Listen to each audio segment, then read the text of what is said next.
Today's workout, survival mode. Para ako magkukulap sa 75 minutes ko. Gumamit ulit ako ng headset para lang maka-survive. Average pace ko 7:49. Tapos heart rate 160.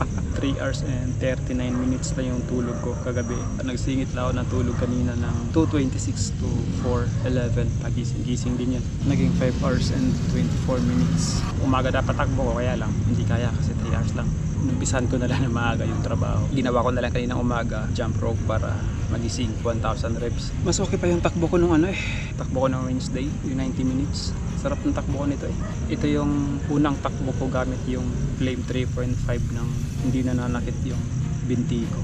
Halos kada takbo ko kasi gamit ng sapatos na yun. Masakit lagi dito. Kasi nga di ko alam paano gamitin.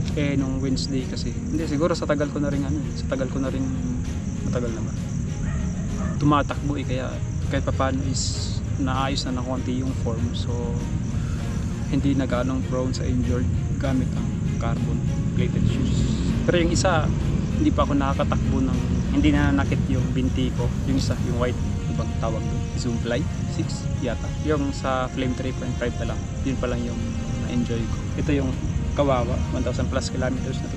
Pagkagamit ko lagi yung carbon plated ko, dati kasi laging sumasakit yung binti ko, and then kahit tumatakbo ako kinabukasan, gamit ko unti-unti siya bumagal. Komportable yung paa ko na ito, hindi bigat nga lang. Hindi talaga ako makakapag-pick up ng pace. Nakapag-pick up ako pero pati heart rate ko. Merong tawag dito, Maple Grove Run Club bukas hapon. Lagi akong tumatakbo pero wala akong kalam-alam na ito. Kahapon ko lang nalaman to. And then yung sa unang 100 na mag-register, merong free na tote bag at saka t-shirt. And then nag-try ako mag-register kahapon, wala na, puno na. Pupunta ako, depende ang tao.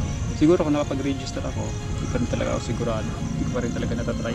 5:30 PM. Gusto nyo pumunta, pag malapit lang kayo sa Maple, pwede pumunta. Nang-invite pwede naman pwede naman daw mag-register pa rin. Magsuot lang ng black na t-shirt. So yun na muna today.